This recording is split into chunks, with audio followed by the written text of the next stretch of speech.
മലയാളികളുടെ number 1 choice Kerala matrimony. നിന്നെ രക്ഷിക്കാൻ കോടതിയിൽ ഒരു വക്കീലും വരില്ല. നിനക്ക് വേണ്ടി ഇതുവരെ ഹാജരായിരുന്ന വക്കീല് പോലും പബ്ലിക് പ്രോസിക്യൂട്ടറുടെ പ്രകടനമൊക്കെ കഴിഞ്ഞ് നീ ജയിലിലേക്ക് പോകുന്നത് എനിക്ക് കാണണം.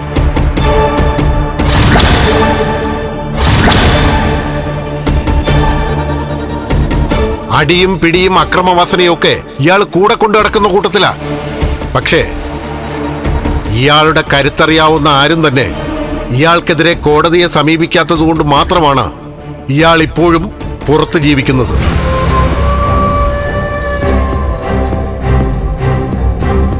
ഇത്തവണ പക്ഷേ മിടുക്കിയായ ഒരു പെൺകുട്ടിയുടെ ഇടപെടൽ കൊണ്ട് മാത്രമാണ് ഇയാൾക്ക് കോടതിയിൽ വിചാരണ നേരിടേണ്ടി വന്നിട്ടുള്ളത്.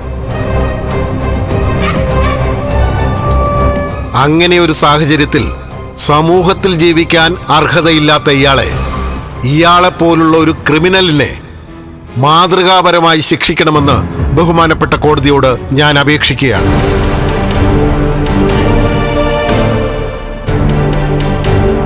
അതോടൊപ്പം തന്നെ മാർക്കണ്ഡേയൻ എന്ന കൊടും കുറ്റവാളിയായ ഒരാൾ പുറത്തുപോയാൽ അതെന്റെ കക്ഷികളുടെ ജീവന് തന്നെ ഭീഷണിയാവും. ഒരു കാരണവശാലും ഇയാൾക്ക് ജാമ്യം അനുവദിക്കരുതെന്ന് ബഹുമാനപ്പെട്ട കോടതിയെ ഞാൻ ബോധിപ്പിക്കുകയാണ്. That's all your owner.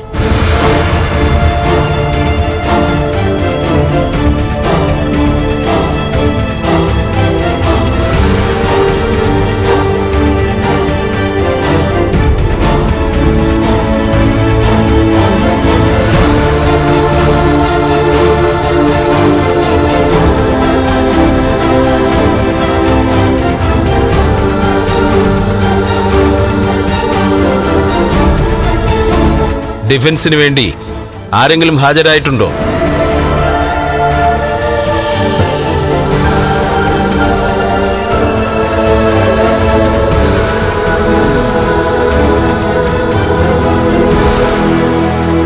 എടോ, ഇത്തവണ ജയിലിലേക്ക് പോകാൻ തന്നെയാണോ തന്റെ തീരുമാനം? അവിടെ ചെന്നാലും സ്വന്തം നിലവാരത്തിലുള്ള ആൾക്കാരവിടെ ഉണ്ടല്ലോ. അപ്പൊ തനിക്കവിടെ ബോറിംഗ് ആയിരിക്കില്ല. സമൂഹത്തിന് ബാധ്യതയായ പലരും പുറത്താണ് സർ. എന്നെപ്പോലുള്ള പല നിരപരാധികളും കോടതിയിലെത്തുന്ന ഈ വക്കീലന്മാരുടെ മിടുക്കുകൊണ്ട് ശിക്ഷിക്കപ്പെടുന്നുണ്ട്. അതുകൊണ്ടാ ചോദിച്ചത്, തനിക്ക് വേണ്ടി മിടുക്ക് കാട്ടാൻ ആരുമില്ലേന്ന്.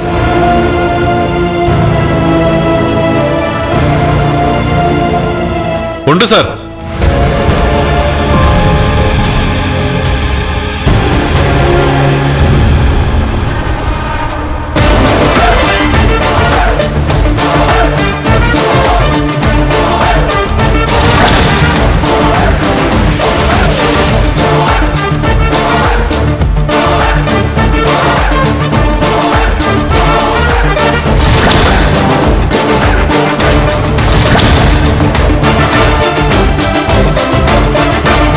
നല്ലൊരു വക്കീലിനെ വെച്ച് എന്നെ പുറത്തു കൊണ്ടുവരാന്നാ പറഞ്ഞത്.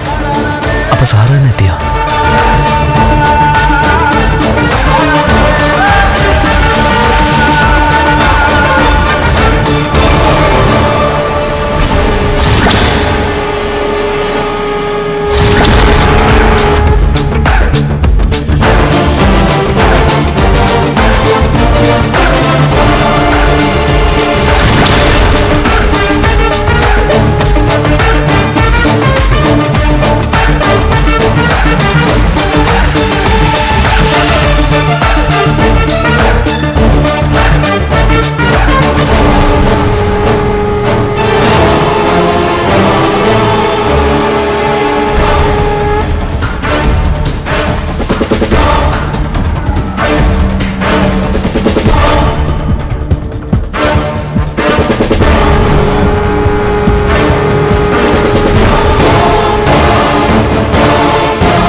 പ്രൊസീഡ്.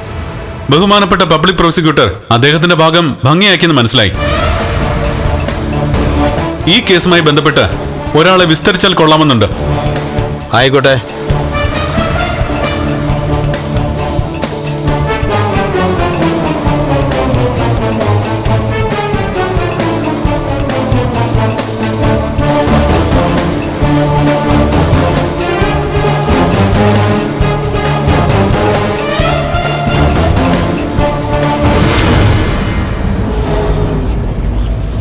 CC32/2025 കമലേശ്വരത്തെ കണ്ണൻ വിശ്വനാഥൻ ഭാര്യ മഹാലക്ഷ്മി കണ്ണൻ.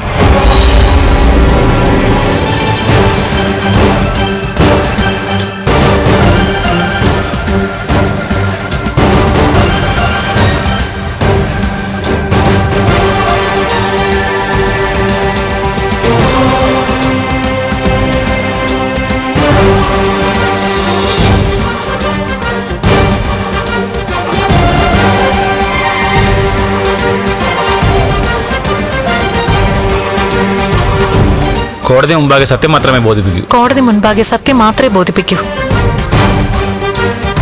എന്താ പേര്? മഹാലക്ഷ്മി. മഹാലക്ഷ്മിക്ക് ആ നിൽക്കുന്ന ആളെ അറിയോ? അറിയാം. എങ്ങനെ അറിയാം? ഒരിക്കൽ കുറെ ഗുണ്ടകൾ എന്നെ തട്ടിക്കൊണ്ടുപോയി. അവരുടെ കയ്യിൽ നിന്ന് രക്ഷപ്പെട്ട് ഞാനൊരു ക്ഷേത്രത്തിൽ അഭയം തേടി. അന്ന് എന്റെ പിന്നാലെ വന്ന ഗുണ്ടകളിൽ നിന്നും എന്നെ രക്ഷിച്ചത് ഈ നിൽക്കുന്ന മാർക്കണ്ഡേയനാ.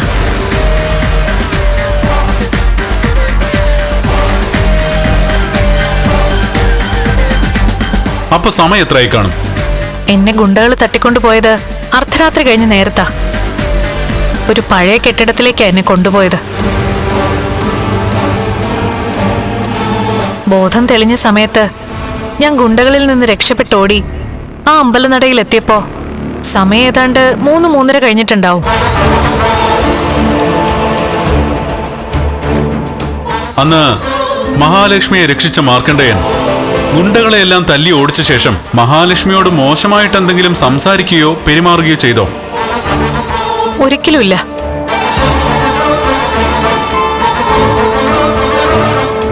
അദ്ദേഹം എന്നെ ബൈക്കിൽ കയറ്റി കൃത്യമായിട്ട് എന്റെ വീട്ടിൽ കൊണ്ട് വിടുക ചെയ്തത്.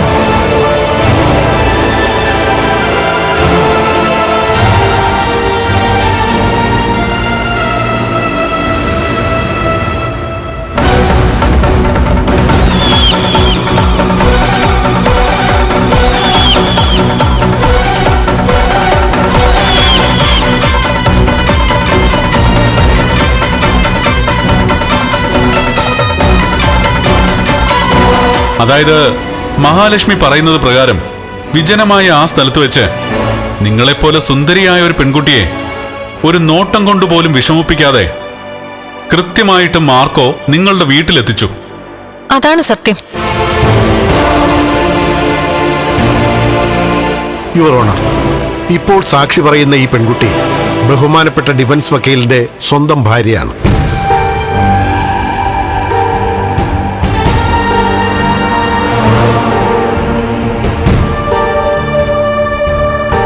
നമ്മൾ കോടതിയിൽ കേസ് ജയിക്കാനായി പല ആൾക്കാരെയും കോടതിയിൽ പ്രസന്റ് ചെയ്യാറുണ്ട്.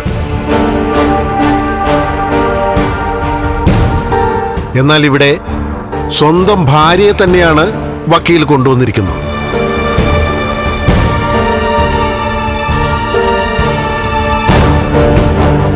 യുവർ ഓണർ, മഹാലക്ഷ്മി ഇപ്പൊ കോടതിയിൽ നിൽക്കുന്നത് എന്റെ ഭാര്യയായിട്ടല്ല.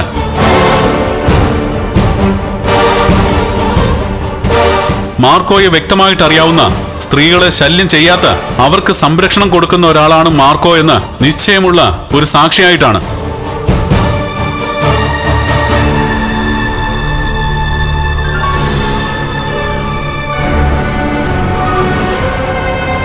മഹാലക്ഷ്മിക്ക് പോവാം.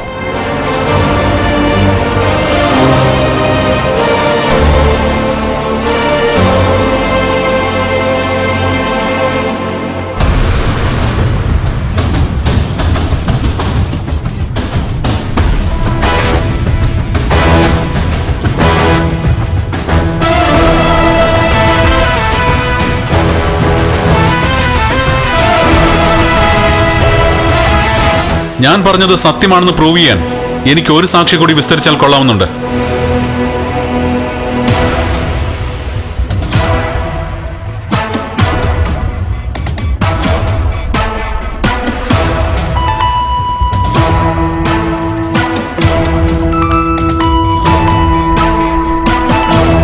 CC32/2025 Kulasekharam sub inspector Ramabhadran. കോടതി മുമ്പാകെ സത്യം മാത്രമേ ബോധിപ്പിക്കൂ. സാർ എത്ര വർഷമായി കുലശേഖരം സ്റ്റേഷനിലെ SI ആയിട്ട്? 2 വർഷമായി. ഈ കാലയളവിനുള്ളിൽ മാർക്കോ എന്ന എന്റെ കക്ഷിക്ക് സാറിന്റെ സ്റ്റേഷൻ പരിധിയിൽ എന്തെങ്കിലും കേസ് ഉണ്ടായിട്ടുണ്ടോ?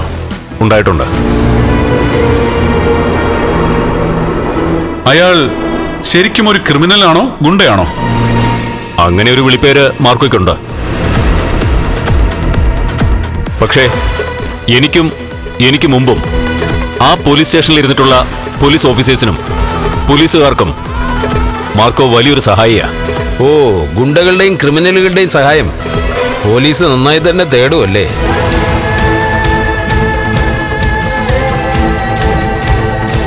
അതുകൊണ്ടാണ് പോലീസിനകത്തും ക്രിമിനലുകൾ ഉണ്ടെന്നുള്ള ഒരു ആരോപണമുള്ളത്. അങ്ങനെയല്ല സാർ, ഇതുവരെയും മാർക്കോയ്ക്കെതിരെ ഒരു കേസും നിലനിന്നിട്ടില്ല. കാരണം ഇപ്പൊ ഇവിടെ ഒരു സഹോദരി മാർക്കോയ്ക്ക് അനുകൂലമായി മൊഴി കൊടുത്തിട്ട് പോയല്ലോ, അതിലൊരു സത്യമുണ്ട് സാർ.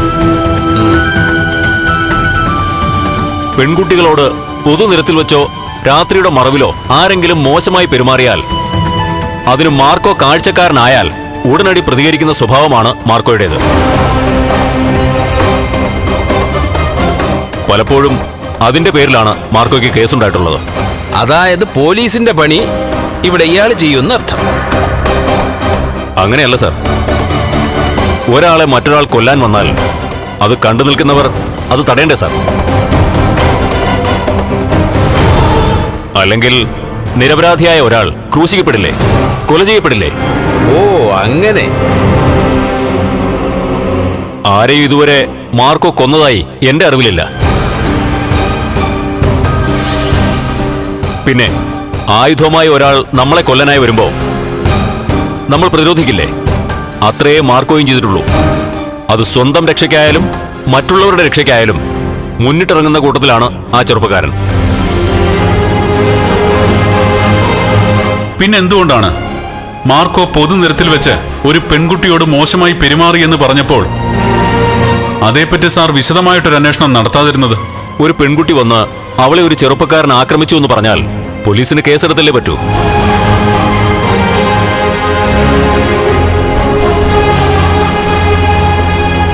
എന്ന് മാത്രമല്ല, 2 സാക്ഷികളും അവർക്കൊപ്പം എത്തിയിരുന്നു. അവർ പറയുന്നത് മാർക്കോ റിമ എന്ന പെൺകുട്ടിയെ ആക്രമിച്ച സമയത്ത് അവർ പിടിച്ചു മാറ്റാൻ ചെന്നുവെന്നും ആ സമയത്ത് അവരെ മാർക്കോ തല്ലിയെന്നുമൊക്കെയാ. വക്കീലെ, ഇത് രണ്ടും കൂടെ പൊരുത്തപ്പെട്ടു പോകുന്നില്ലല്ലോ.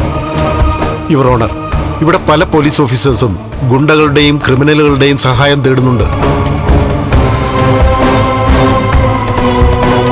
അങ്ങനെ ഈ നിൽക്കുന്ന മാർക്കോ എന്ന ഗുണ്ടയുടെ സഹായം പറ്റിയിട്ടുള്ള ആളാണ് ഇപ്പോ ഇവിടെ നിന്ന് അയാൾക്ക് അനുകൂലമായി മൊഴി നൽകുന്നത്. ഇത്തരക്കാർ പുറത്തുപോയാല് ഇവരുടെ ജോലി എളുപ്പമാകും. ഞാൻ ഈ കാക്കിയിടാൻ തുടങ്ങിയിട്ട് കുറച്ചധികം നാളായി സാർ. പല സ്റ്റേഷനുകളിലും ഞാൻ ജോലി നോക്കിയിട്ടുണ്ട്. എനിക്കെതിരെ ഇതുവരെയും ഒരു ബ്ലാക്ക് മാർക്ക് ഉണ്ടായിട്ടില്ല. നാട്ടിലുള്ള കള്ളനും കൊലപാതകങ്ങൾക്കൊക്കെ കൂട്ടുനിന്ന് കഴിഞ്ഞാൽ ഇവർക്കൊന്നും ഒരു പേരുദോഷം ഉണ്ടായില്ല. ഈ പറഞ്ഞ ആൾക്കാർക്കെതിരെ തന്റെ ഇടത്തോടെ ഇറങ്ങി പുറപ്പെടുമ്പോഴേ ഒരു പോലീസ് ഓഫീസറുടെ ദേഹത്ത് ചെളി തെറിച്ച് വീഴൂ. ബഹുമാനപ്പെട്ട പബ്ലിക് പ്രോസിക്യൂട്ടർ അങ്ങനെയൊന്നും പറയണ്ട. അങ്ങനെ തെറിച്ചു വീഴുന്ന ചെളിക്ക് വലിയ ആയുസൊന്നും ഉണ്ടാവില്ല കേട്ടോ.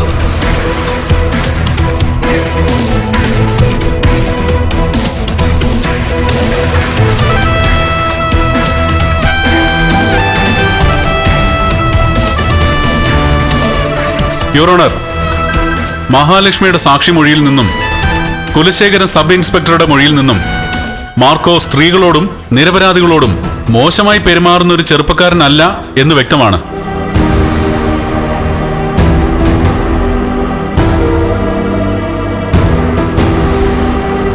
SI സാറിന് പോവാം.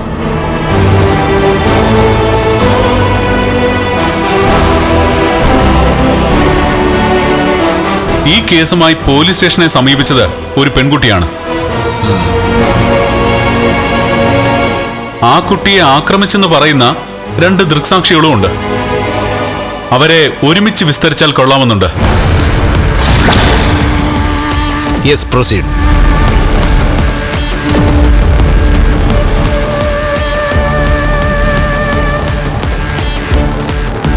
CC 32/2025 തടത്തിൽ തോമസിന്റെ മകൾ റിമ തോമസ്.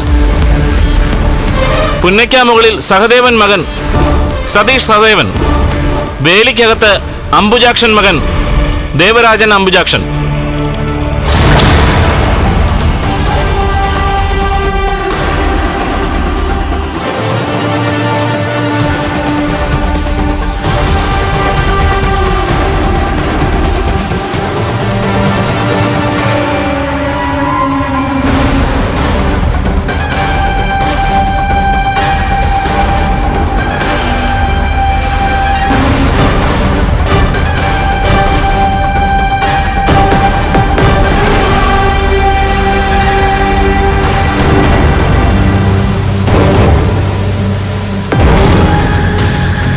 മൂന്നാളും തമ്മില് നേരത്തെ പരിചയമുണ്ടോ? അയ്യോ ഇല്ല സർ. അന്ന് അയാൾ എന്നോട് അപമര്യാദയായി പെരുമാറിയപ്പോഴാ ഇവരെന്റെ രക്ഷകരായിട്ട് ഓടിയെത്തിയത്. പിന്നെ പോലീസ് സ്റ്റേഷനിൽ വന്നു. ഇപ്പോ ഇവിടെ സാക്ഷി പറയാനായിട്ടും. അതല്ലാതെ വേറെ പരിചയമൊന്നുമില്ല സർ. ഈ പെൺകുട്ടിയോട് മാർക്കണ്ഡേയൻ എന്ന് പറയുന്നയാൾ മോശമായി പെരുമാറിയ സമയത്ത് നിങ്ങളത് തടയാൻ ചെന്നു അല്ലേ?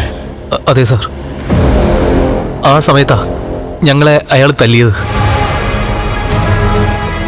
നിങ്ങൾ നല്ല തണ്ടും തടിമിടുക്കമുള്ളവരാണല്ലോ, എന്നിട്ട് തിരിച്ചു തല്ലിയില്ലേ? തല്ലി നിൽക്കാൻ ശ്രമിച്ചു സാറേ. പക്ഷേ ഇയാളൊരു സാമൂഹ്യ വിരുദ്ധനും ഗുണ്ടയൊക്കെ ആയതുകൊണ്ട് പിടിച്ചു നിൽക്കാൻ കഴിഞ്ഞില്ല സാറേ. അപ്പോ നിങ്ങളെല്ലാം പെർഫെക്റ്റ് ആണ്.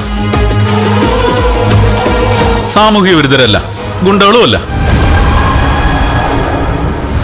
നിങ്ങൾ മൂന്നാളും തമ്മിൽ ഒരു പരിചയവും ഇല്ല അല്ലേ? ഇല്ല സർ. കുട്ടിയുടെ വീട്ടുപേരെന്തായിരുന്നു? തടത്തിൽ. ഈ തടത്തിൽ വീട്ടിൽ കഞ്ചാവ് ഒളിപ്പിച്ചു എന്നും പറഞ്ഞ് നാട്ടുകാരെല്ലാം കൂടെ വീട് വളയുകയും ഒരു പോലീസ് റെയ്ഡും ഒക്കെ ഉണ്ടായിട്ടില്ലേ? ആ ഉണ്ടായിട്ടുണ്ട്.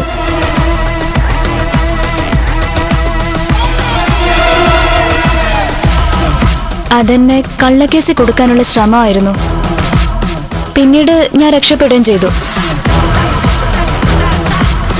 അന്ന് റിമയ്ക്കൊപ്പം 4-5 ചെറുപ്പക്കാരെ കൂടെ അറസ്റ്റ് ചെയ്തിരുന്നില്ലേ?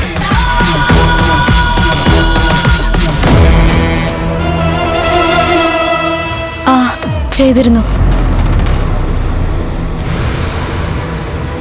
ആ കൂട്ടത്തിൽ ഈ നിൽക്കുന്ന സതീഷും ദേവരാജനും ഉണ്ടായിരുന്നോ?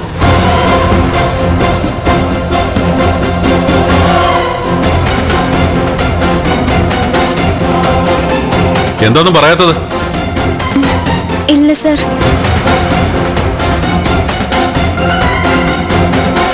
യുവർ ഓണർ, റിമ എന്ന് പറയുന്ന ഈ പെൺകുട്ടിയും ദേവരാജനും സതീഷും തമ്മിൽ ഒരു ബന്ധവും ഇല്ലെന്നാണ് പറയുന്നത്. എന്നാൽ റിമയുടെ വീടായ തടത്തിൽ വീട്ടിൽ നിന്നും മയക്കുമരുന്നുമായി റിമയെ അറസ്റ്റ് ചെയ്യുമ്പോൾ ഈ കുട്ടിക്കൊപ്പം 5 ചെറുപ്പക്കാർ കൂടി ഉണ്ടായിരുന്നു. അതിൽ അംബുജാക്ഷന്റെ മകനായ ദേവരാജനും സഹദേവന്റെ മകനായ സതീഷും ഉൾപ്പെട്ടിട്ടുണ്ട്.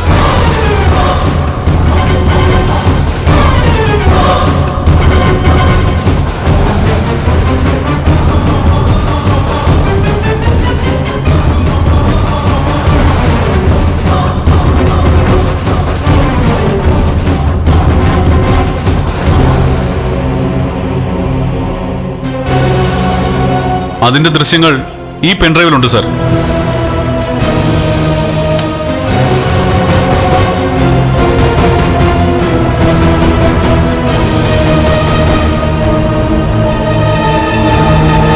പറവൂരിലെ ഒരു ശ്രീധരൻ എന്ന് പറയുന്ന ആളെ അറിയോ? അയാൾക്കൊരു 10-70 വയസ്സ് വരും.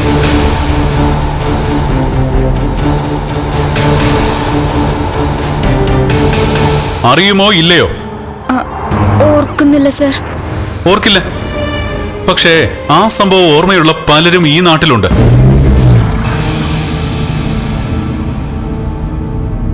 സാധുവായ ആ 70-കാരനെ ഹണി ട്രാപ്പിൽ പെടുത്തിയിട്ട് ഇഷ്ടം പോലെ പണം തട്ടിയിരുന്നില്ലേ റിമ?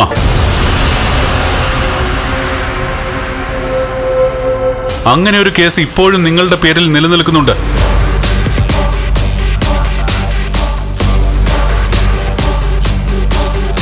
യുവർ ഓണർ, മയക്കുമരുന്നിന്റെ ഉപയോഗം, മയക്കുമരുന്ന് കടത്തൽ, ഹണി ട്രാപ്പ്, അങ്ങനെ പൈസ ഉണ്ടാക്കാൻ വേണ്ടി സാമൂഹ്യ വിരുദ്ധ പ്രവർത്തനങ്ങൾ നടത്തുന്ന ഒരു പെൺകുട്ടിയോടാണ് എന്റെ കക്ഷി പൊതുനിരത്തിൽ വെച്ച് അപമര്യാദയായിട്ട് പെരുമാറി എന്ന് പറയുന്നത്. അതുപോലെ തന്നെ റിമ എന്ന് പറയുന്ന പെൺകുട്ടിക്ക് വേണ്ടി ഇവിടെ സാക്ഷി പറയാൻ വന്ന ദേവരാജനും സതീഷും ഗുണ്ട ആക്ട് പ്രകാരം പലതവണ ജയിലിൽ കിടന്നിട്ടുള്ളതാ.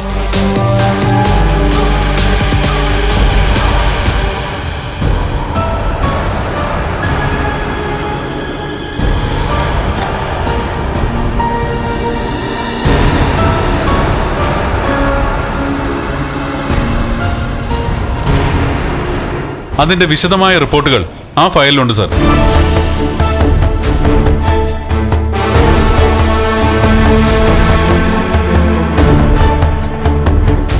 ഇന്നത്തെ കാലത്ത് ഈ CCTV ഒക്കെ എല്ലാ ജംഗ്ഷനിലും വെച്ചിട്ടുണ്ട്. അത് ഗ്രാമത്തിലും പട്ടണത്തിലും ഒക്കെ ഒരുപോലെയാ.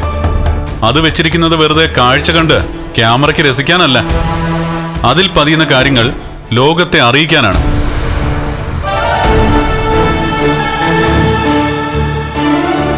യുവർ ഓണർ, അവിടെ നടന്ന ദൃശ്യങ്ങൾ അതേപടി ക്യാമറയിൽ ഒപ്പിയെടുത്തിട്ടുണ്ട്.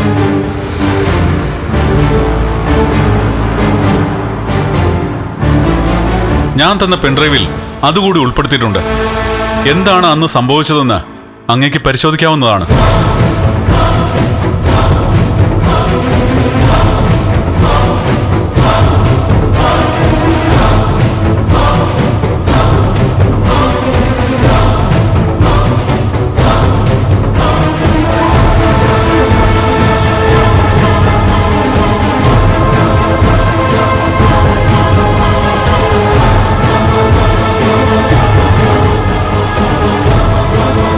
ഇതിനകത്ത് മാർക്കോയാണല്ലോ കുട്ടിയെ രക്ഷിക്കുന്നത്. എന്നിട്ട് അവസാനം രക്ഷിച്ചവൻ പ്രതിയായോ?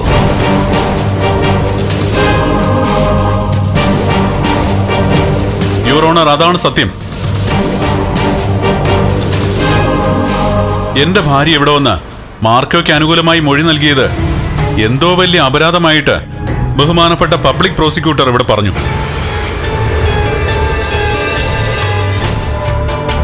അതുപോലെ ഒരുപാട് പെൺകുട്ടികൾ സാക്ഷി പറയാൻ മാർക്കോയ്ക്ക് വേണ്ടി ഇവിടെ വരും.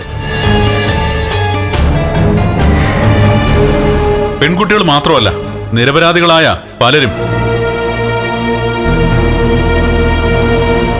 ഇവിടെ ഇപ്പൊ തന്നെ നിയമപാലകനായിട്ടുള്ള SI സാർ മൊഴി നൽകി കഴിഞ്ഞു.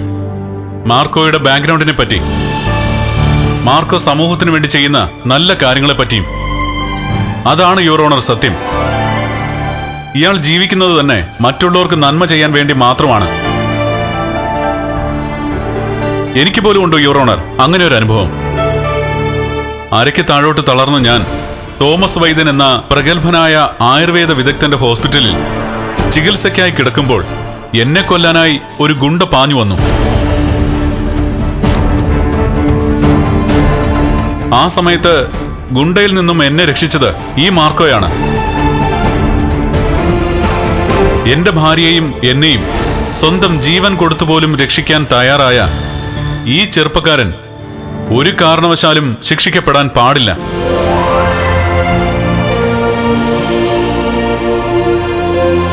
ഇയാൾ സമൂഹത്തിൽ നമുക്കിടയിൽ ജീവിക്കേണ്ട ആളാണെന്ന് ഉത്തമ ബോധ്യമുള്ളതുകൊണ്ടാണ് വർഷങ്ങൾക്ക് ശേഷം ഞാൻ വക്കീലിന്റെ കോട്ടണിഞ്ഞ് ഇവിടേക്ക് വന്നത്. നിയമം നിയമത്തിന്റെ വഴിക്ക് പോകണം സർ. നിരപരാധികളായ ആരും ശിക്ഷിക്കപ്പെടാൻ പാടില്ല. പ്രത്യേകിച്ച് മാർക്കോയെ പോലുള്ള ചെറുപ്പക്കാർ. എന്ന് മാത്രമല്ല, ഇതുപോലുള്ള കള്ളക്കേസുകൾ ഉണ്ടാക്കി കള്ള സാക്ഷി പറഞ്ഞ് തെറ്റ് ചെയ്യാത്തവരെ കെണിയിൽ കുടുക്കാൻ ശ്രമിക്കുന്നവർക്ക് തക്കതായ താക്കീതും ശിക്ഷയും നൽകണമെന്നും അതോടൊപ്പം എന്റെ കക്ഷിയെ നിരുപാധികം വിട്ടയക്കണമെന്നും ഞാൻ കോടതിയോട് അപേക്ഷിക്കുന്നു. That's all your owner.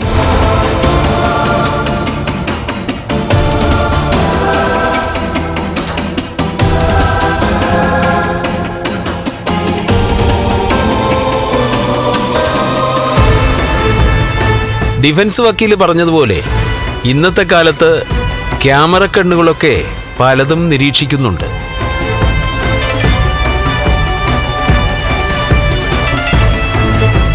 അത് മനസ്സിലാക്കാതെ ഇതുപോലുള്ള കേസുകളുമായിട്ട് പോലീസിനെ സമീപിക്കരുത്. പ്രോസിക്യൂഷൻ ഇവിടെ സമർപ്പിച്ചതൊക്കെ തെറ്റായ കാര്യങ്ങളാണെന്ന് കോടതി നിരീക്ഷിച്ചിട്ടുണ്ട്. എന്ന് മാത്രമല്ല, സമൂഹത്തിന് നന്മ ചെയ്യുന്ന ചെറുപ്പക്കാരനാണ് മാർക്കണ്ഡേയനെന്ന് ആകയാൽ കോടതിക്ക് ബോധ്യപ്പെട്ടിട്ടുണ്ട്.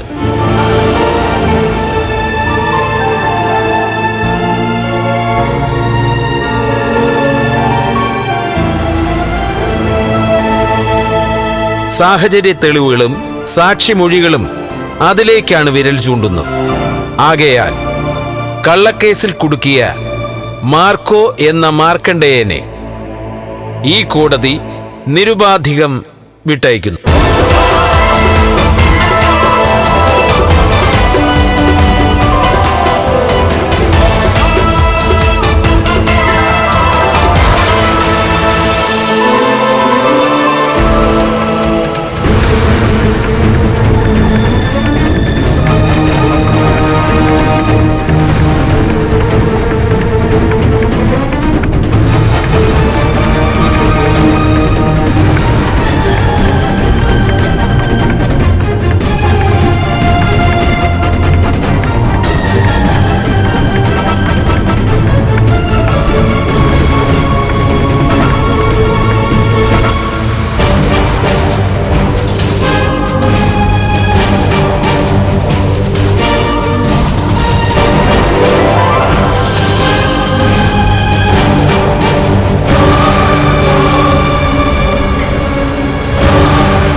അനന്തു, മാർക്കോ വരട്ടെ.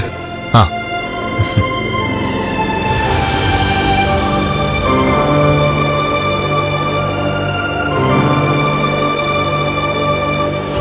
ദൈത്യല്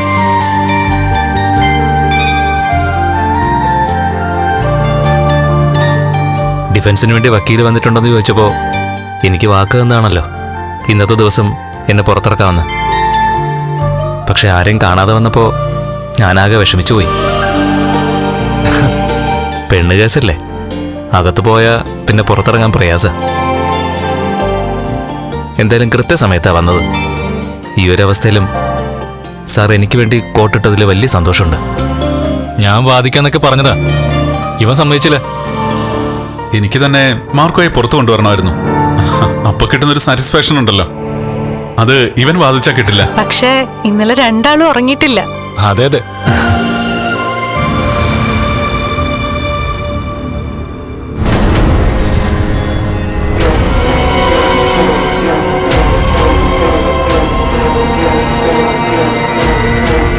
ഒന്നേ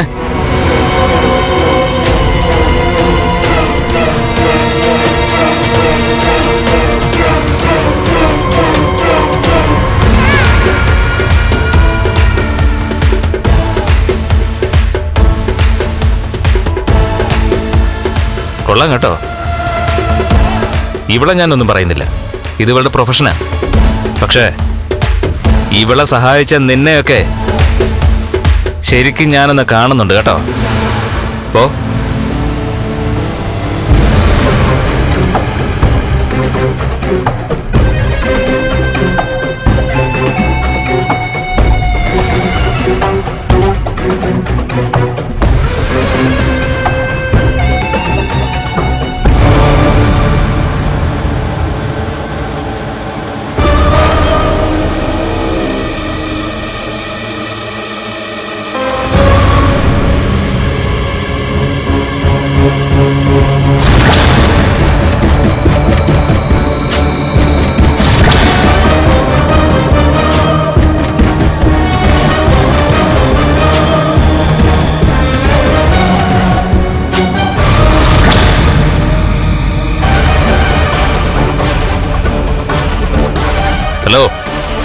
ഒന്ന് നിൽക്ക്. ഇവനാ സ്റ്റേഷനിൽ വന്ന് എന്നെ വെല്ലുവിളിച്ചിട്ട് പോയത്. ഇതിന്റെ എല്ലാം സൂത്രധാരൻ ഇവനാ. അത് കോടതിയിൽ ഇവനെ കണ്ടപ്പോ തന്നെ മനസ്സിലായി. പെൺകുട്ടികളെ ഒരു സമയത്തും വഴി നടക്കാൻ സമ്മതിക്കാത്തവൻ പെൺകുട്ടികളോട് മാന്യമായി സംസാരിക്കുകയും പെരുമാറുകയും ചെയ്യുന്ന മാർക്കോയെ കൊടുക്കാൻ നോക്കിയല്ലേ?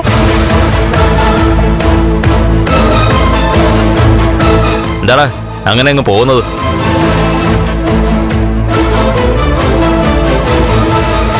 ഇവന് മഹാലക്ഷ്മിയുടെ ശത്രുതയുണ്ടല്ലേ? അതുകൊണ്ടാ അവൻ ഞങ്ങളുടെ കുടുംബത്തിൽ നിന്ന് വെളിയിലായത്. അവൻ ആരാണെന്നറിയോ മാർക്കോയ്ക്ക്? ഇല്ല. എന്റെ സ്വന്തം അമ്മാവന്റെ മോനാ. ഓ, അവന്റെ അച്ഛനെയും പിന്നെ കരുണയുടെ അച്ഛനെയാണല്ലോ മാർക്കോ തല്ലിയത്. അതിന് പകരം വീട്ടാൻ നോക്കിയതാ. അത് ശരി. സാരമില്ല, എന്നെ ഈ കേസിൽ കുടുക്കിയവർക്കും അങ്ങനെ കൊടുക്കാൻ കാരണക്കാരായവർക്കൊക്കെ ഞാൻ നല്ല സദ്യ വച്ചിട്ടുണ്ട്. അതിനു മുമ്പ് നമുക്കൊരു സദ്യ കഴിക്കണ്ടേ? പിന്നെ വേണ്ടേ? അയ്യോ, എനിക്ക് സമയമില്ല. ഒന്നും പറഞ്ഞാൻ പറ്റില്ല. ഇന്ന് ഇദ്ദേഹമായിട്ട് ഒരുമിച്ചിരുന്ന് ഭക്ഷണം കഴിച്ചിട്ടേ ഞങ്ങൾ പോകുന്നുള്ളൂ. പത്രത്തിലൂടെ അറിഞ്ഞത് ഞങ്ങൾ രണ്ടാളും കണ്ടത് ഒരാളെയാണെന്ന്. അത് കഴിഞ്ഞ് പോലീസ് സ്റ്റേഷനിൽ വെച്ചാ ഒന്നിച്ച് നമുക്ക് സംസാരിക്കാൻ കഴിഞ്ഞത്. എങ്കിലും അധികമൊന്നും മാർക്കോയെ പറ്റി പറഞ്ഞില്ലല്ലോ. ഇനിയിപ്പോ നമുക്ക് മനസ്സ് തുറന്നൊന്നും സംസാരിക്കാം. പാടോ.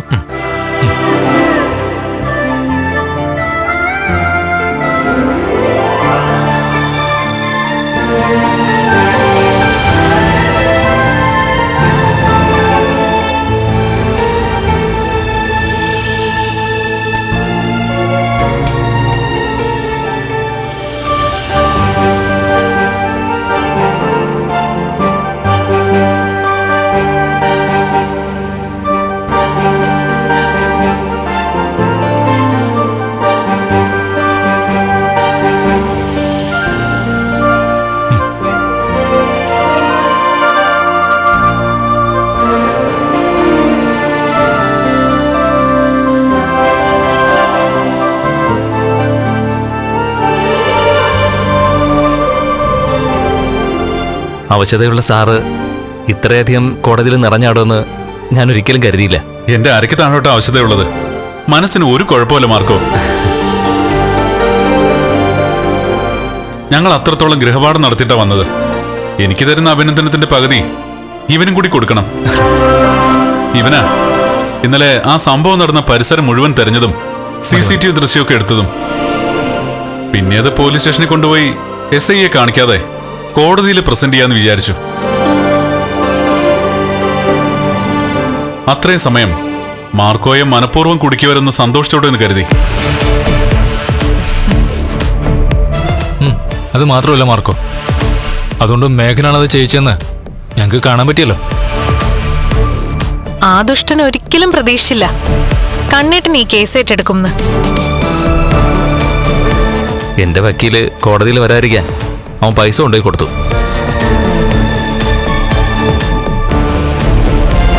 അത് വക്കീൽ എന്നെ അറിയിച്ചിരുന്നു. പകരം അദ്ദേഹത്തിനേക്കാളും മിടുക്കനായ ഒരു വക്കീല് കോടതിയിൽ വരുമെന്നും പറഞ്ഞു. എന്തായാലും ആ വകയിലും ഈ പറയുന്ന മേഘന് പൈസ കുറെ പോയി.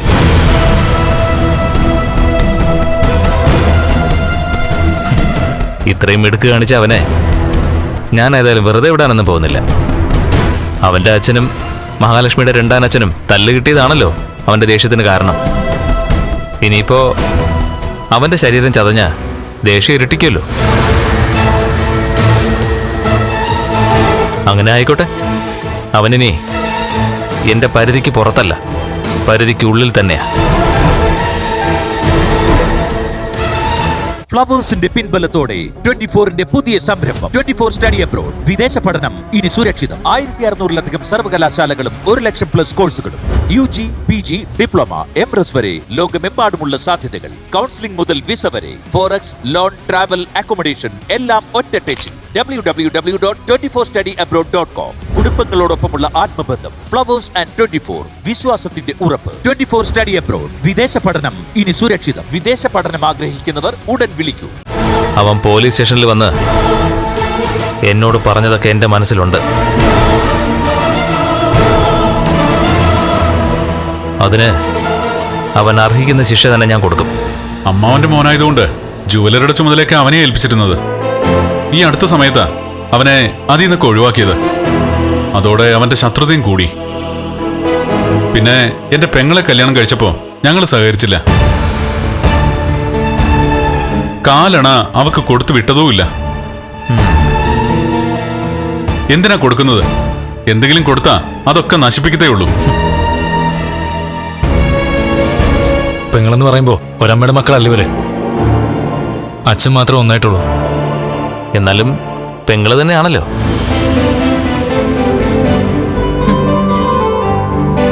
സാറ് പറഞ്ഞതാ ശരി. ഇതുപോലുള്ളവന്മാർക്ക് ഒന്നും കൊടുക്കാൻ പാടില്ല. ഇവന്റെ ഈ സ്വഭാവം വച്ചിട്ട് പെങ്ങൾ എന്തെങ്കിലും തല്ലിപ്പിരിഞ്ഞ് വരാതിരിക്കില്ല. ആ സമയത്ത് അവൾക്ക് വേണ്ടി കരുതി വെച്ചിരിക്കുന്നത് കൊടുക്കുന്നതായിരിക്കും നല്ലത്. കണ്ണേട്ടനും അത് തന്നെയാ തീരുമാനിച്ചിരിക്കുന്നത്. ഇതിനു മുമ്പും ഇതുപോലെ കള്ളക്കേസിൽ എന്നെ പെടുത്തി. പക്ഷെ അപ്പോഴൊക്കെ ഇതുപോലെ തന്നെ രക്ഷപ്പെടാനും സാധിച്ചിട്ടുണ്ട്. പക്ഷേ എന്നെ പെണ്ണ് കേസിൽ പെടുത്തുന്നത് ഇതാദ്യമായിട്ടാ. ഇനി എന്താവശ്യമുണ്ടെങ്കിലും വിളിച്ചോ കേട്ടോ. മാർക്കോയ്ക്ക് വേണ്ടി കോടതിയിൽ ഹാജരാകാൻ ഞങ്ങൾക്ക് സന്തോഷമേ ഉള്ളൂ. അപ്പോഴേ ഇനി വീട്ടിലേക്കൊന്ന് വരണം. നല്ലൊരു സദ്യ അന്ന് ഞാൻ മാർക്കോയ്ക്ക് ഒരുക്കി തരാം. ആയിക്കോട്ടെ. അല്ല, നമ്മളന്ന് ആദ്യമായിട്ട് കാണുമ്പോ മാർക്കോ കറുപ്പും കറുപ്പായിരുന്നില്ലേ ധരിച്ചിരുന്നത്?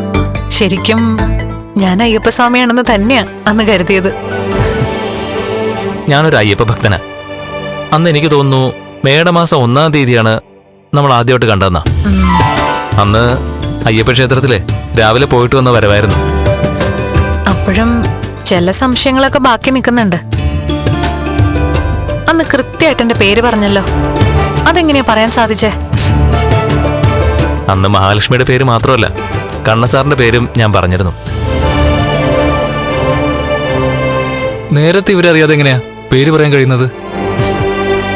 കുറച്ച് മെന്റലിസമൊക്കെ ഉണ്ടെന്ന് കൂട്ടിക്കോ. അത് കൂടുതലൊന്നും ചോദിക്കരുത്.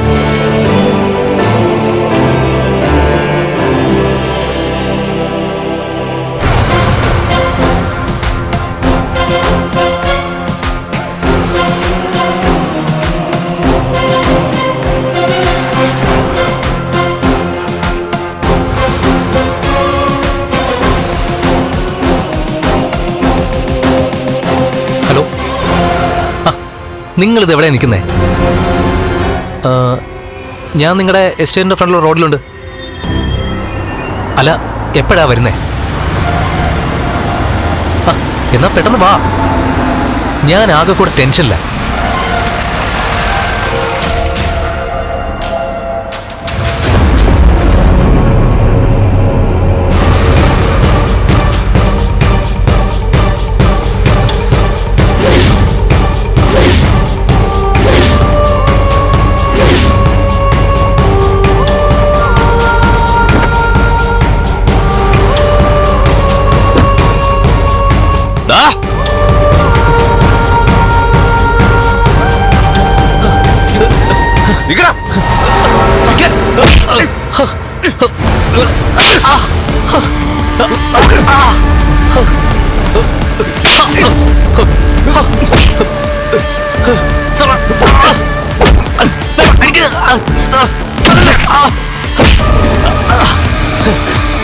എന്തിനാ സാറേ എന്നെ ഇങ്ങനെ വെറുതെ തല്ലുന്നേ?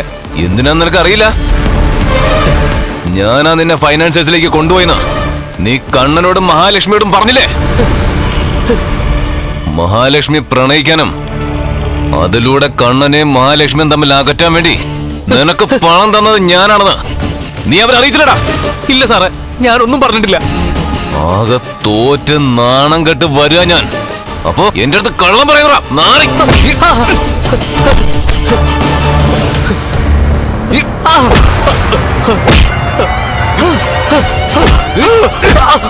സാറേ ചെയ്തേ സാറേ പ്ലീസ് സാറേ